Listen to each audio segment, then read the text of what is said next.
mengenai dengan seorang usahawan muda ini yang membuka resort dalam usia yang begitu muda, dan saya pun cemburu sebenarnya bila ada orang ataupun ada entrepreneur muda ini kan yang membuka dan juga mengusahakan resort itu sendiri, dan bagaimanakah ceritanya, apakah yang menginspirasikan usahawan kita ini.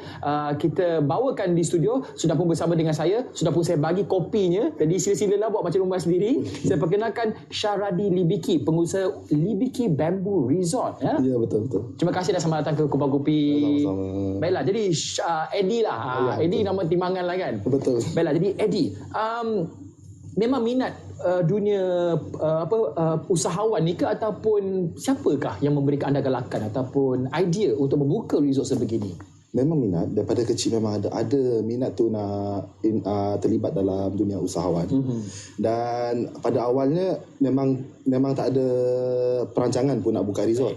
Sebab tanah tu yang istimewanya tanah dekat situ. Sebab dia dikelilingi sungai. Daripada hulu dia keliling resort baru ke hilir. So pada awalnya perancangan pada 2016 kita cuma nak buat rumah dengan beberapa pondok untuk keluarga kita orang berehat, itu je, beristirahat, beriadah dan sebagainya. Tapi bila kami upload aktiviti kami dekat situ ke social media, ada dah mula ada pertanyaan, kawan-kawan, saudara mara tanya kan, ini kat mana kan? Ini kat mana, macam best je, macam best. So kat situ lah ada peng, tercetus idea tu, nak tubuhkan resort dekat situ. Baik. Jadi Eddie, kalau boleh ke kiri, duduk kiri sih boleh Eddie? Boleh.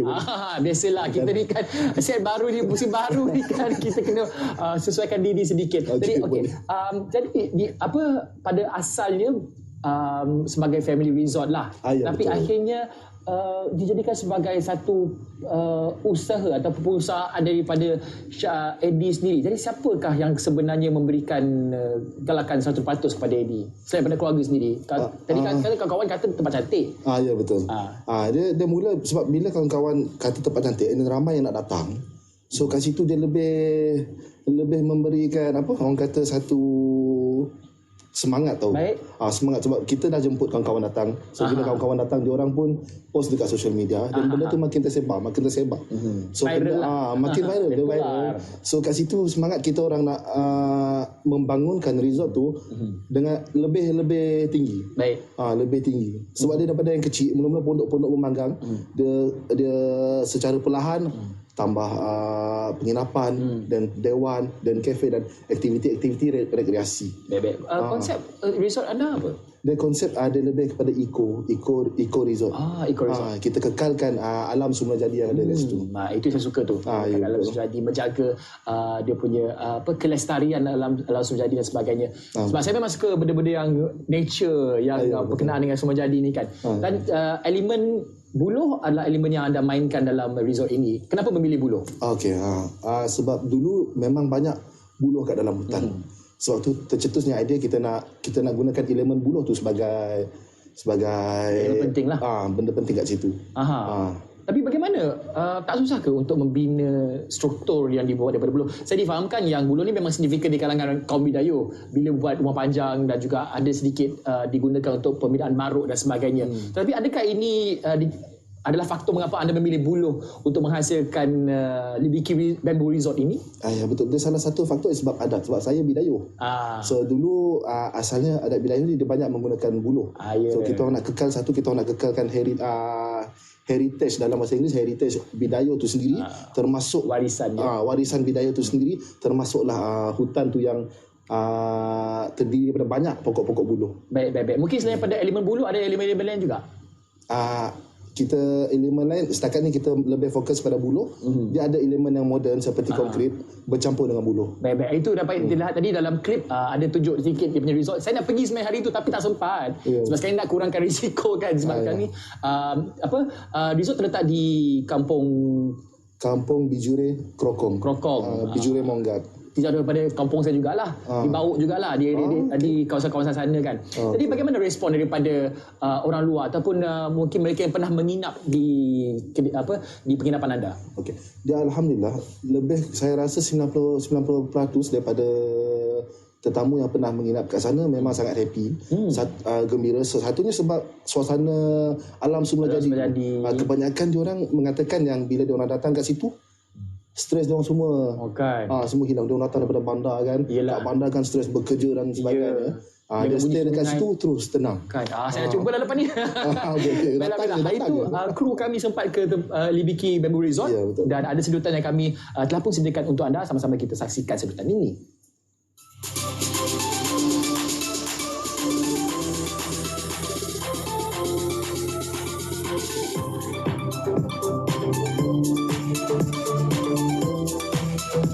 Saya bekerja di sini dah setahun. Saya bekerja di bawah seliaan Encik Syaradi, atau lebih mesra dipanggil ED. Beliau seorang yang strict kalau masa bekerja. Kalau ada masa free, kami akan buat aktiviti santai, so, macam TikTok. Halo, I miss you. Ya, I miss you too. Kadang-kadang beliau juga akan pantau kami orang buat kerja, dari kebersihan atau yang kami lakukan, adakah seperti yang beliau arahkan kepada kami.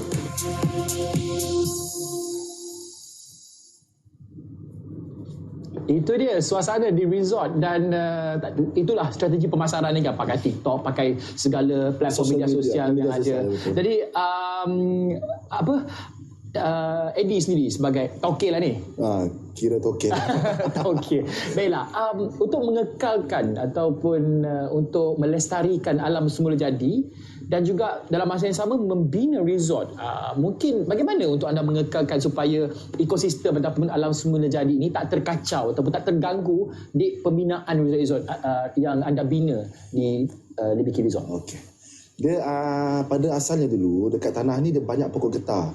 Jadi kita orang tebang semua pokok getah, sebab pokok-pokok getah ni dia lama-kelamaan dia menjadi risiko sebab dia boleh tumbang. Boleh tumbang. Membahayakan. So kita minimalkan perubahan landscape tanah itu. Dan kalau kami ada tebang pokok-pokok yang sebagai contoh pokok durian dan sebagainya, kita tanam balik. Macam buluh pun kita tanam balik buluh. Macam sekarang dah ada pelbagai jenis buluh. Kita ada buluh yang berwarna hitam, buluh kuning dan sebagainya, banyak jenis. Dari segi nama saintifiknya saya lupa. So macam sungai itu pula, kita dah bekerjasama dengan komuniti tempatan untuk memohon daripada Jabatan Pertanian untuk tubuhkan sistem tagang. Sistem tagang dia lebih pada pemeliharaan ikan dalam sungai. Dan dah dilaksanakan pun 2 tahun dah. Sebab kalau kita pergi kat resort sekarang, kat tepi-tepi sungai tu kita nampak ikan besar-besar. Macam sebelum adanya sistem tagang tu, dia tak ada, kita tak nampak pun ikan. So secara tak langsung ekosistem dekat sungai pun terjaga, sebab dia lebih kurang daripada zon merah, lebih kurang 2 km kalau tak silap, tak boleh diganggu. So secara tak langsung ikan pun terpelihara, dan kita pun ada berbagai jenis haiwan yang ada dekat resort tu yang tak nampak, dan kalau betul-betul cari memang kita akan. Ini pakai sistem tagal ke? Tagang. Saya ingat tagang macam di Sabah tu. Ya betul. Yang sama juga. Ya betul. Okey, Eddie sebagai seorang usahawan muda lah kan, apa di antara cabaran ataupun mungkin persepsi lah yang sering anda dengar ataupun anda hadapi menjadi seorang usahawan muda? Umur sekarang? 29. Oh, muda memang. Muda lagi tu, muda daripada saya. Yang muda tu penting. Muda. Jadi sebagai seorang usahawan muda lah, apa di antara cabaran ataupun mungkin cara-cara untuk anda mengatasi segala masalah ni? Mungkin orang kata orang muda ni boleh ke nak handle ataupun nak menjadi ketua ataupun usahawan di sebuah resort. Jadi apa pendapat daripada Eddie sendiri? Ya, memang sebagai seorang usahawan muda memang kita akan banyak mendapat pertikaian daripada orang. Memang persepsi lah. Persepsi daripada orang lah akan mempertikaikan dia ni mampu ke tidak, dia ni boleh ke tidak. Itu memang perkara biasa, dan kita cuma dengar je lah. Masuk telinga kanan, keluar telinga kiri. So apa yang sebagai usahawan muda kita kena buktikan lah apa yang kita yang kata-kata dia orang tu tak betul. Kita buktikan yang kita mampu buat. Kita mampu buat. Dan sebenarnya Eddie mampu menunjukkan yang boleh mengendalikan sebuah resort sendiri. Dan aktiviti yang boleh lakukan di resort ni apa di antaranya? Kita ada pelbagai jenis aktiviti. Kita aktiviti rekreasi terutamanya kita ada rakit, kita ada boat kecil, kita ada jungle trekking. Kayak buat masa sekarang tu, tapi dalam perancangan akan ada. Itu saya minat. Sebab resort kita baru di fasa yang pertama. Dia belum betul-betul siap. Yang beroperasi sekarang baru fasa yang pertama. So sekarang kita ada jungle trekking, kita ada ATV ride yang motor, ATV ride, kita ada memanah. Memanah dan team building? Ada juga. Ada. Jadi kita dah banyak mengendalikan team building daripada agensi kerajaan, agensi swasta banyak, sekolah-sekolah, universiti dah banyak. Baik. Tapi bagaimana agaknya bila sekarang ni kan kita sekarang ni sedang melalui satu situasi yang agak getir juga sebab pandemik COVID-19 dan saya difahamkan baru-baru ni lepas banjir. Betul? Jadi bagaimana tu untuk anda menguruskan segala hal ehwal yang sebegini sebagai seorang tauke di resort anda? Dia tak dinafikan. Sebenarnya sejak adanya pandemik ni memang agak terjejas. Faham. Terutamanya tahun lepas daripada bulan Mac sehinggalah bulan Jun kita terpaksa tutup. Dan sedih juga kerana terpaksa berhentikan staff sebab kita tak ada bisnes, jadi tak mampu nak bayar. So sedih, perasaan sedih tu ada. Tapi pada ketika kita tutup tu, tauke sendirilah, kita sendirilah yang kena pastikan semuanya diselenggara, dibersihkan. So kita sendiri yang turun padang. Tapi saya rasa industri penginapan sebegini tidak boleh bangkit semula sebab orang memang akan pergi bercuti selepas ini. Selepas saja sempadan dibuka dan sebagainya. Saya pun duduk situ sebenarnya kan. Hilangkan stres dan sebagainya. Yelah sebab pandemik nak fikir pasal kes naik lah apalah, kita pun nak merehatkan minda dan hilangkan stres. Baiklah, ada lagi satu sedutan yang berkaitan juga dengan resort yang dikendalikan oleh Eddie. Saya dengar cerita adik Eddie yang akan memberikan sedikit ulasan ni, sama-sama kita saksikan. Abang saya, dia kalau di rumah kan dia tidak seperti bekerja waktu dia di resort. Dia kuat main TikTok. Macam mana untuk menjadi seksi di depan kamera? Pertama, pandang bawah, pandang depan, kecilkan mata, ketip bibir. Juga kuat juga layan movie. So di rumah ni dia macam relax. Kalau time di resort, dia memang tegas lah time bekerja. Tak kisah keluarga ke tak, dia memang tegas juga sama keluarga, kerja bila bekerja. Saya juga dalam resort bekerja sebagai support role, iaitu saya mengendali bahagian ATV, iaitu bermaksud all terrain vehicle, di mana kenderaan bertayar 4 seperti motosikal tapi tayar 4. Di luar kerja juga, abang saya seorang pemain rugby dengan jurulatih untuk sekolah menengah. Saya juga membantu dia dalam jurulatih lah, sebagai pembantu jurulatih di sekolah menengah tu. Abang saya juga seorang yang peramah penyayang juga lah. Itu menunjukkanlah yang dia kuat fokus pada kalau adik saya sakit, mak saya sakit macam tu kan, dia tidak terfikir-fikir lagi, memang terus membantu mereka. Menarik. Jadi itu aktiviti seharian di rumah keluarga lah kan. Jadi ini adalah satu bisnes keluarga jugalah. Kira bisnes keluarga. Semua yang terlibat. Macam ayah saya bekerja, tapi bila dia balik dia akan tolong. Mak saya pun tak berapa nasihat, tapi dia sentiasa juga tolong. Baik. Adik saya pun tolong. Dua adik-beradik saya tolong. Mereka sentiasa membantu. Jadi masing-masing ada tugas masing-masing. Ada orang kata ada carta organisasi. Ada carta organisasi sendiri. Seperti biasalah, mak dan ayah memang sentiasa menasihat. Pemasaran apa pemasaran? Pemasaran sendiri juga. Sendiri juga. Wow. Jadi tadi kita dapat lihat di mana adik Eddie ada menggunakan platform seperti TikTok dan sebagainya. Jadi sejauh manakah sebenarnya platform media sosial sebegini membantu anda dalam melebarkan lagi ataupun mempromosikan resort anda? Dia kalau Facebook page memang kita dah banyak followers. Baik. Dan seperti TikTok, kadang-kadang saya sendiri yang mengajak staff saya untuk buat video TikTok di resort tu sendiri. Sebab macam staff saya sendiri pun dah viral dekat TikTok sampai berapa puluh followers dah, berapa puluh ribu followers dah, staff saya sendiri. So dekat situ bila dia post je orang akan tanya, ini dekat mana, ini dekat mana. Bila dia nampak background tu dia akan tanya dekat mana.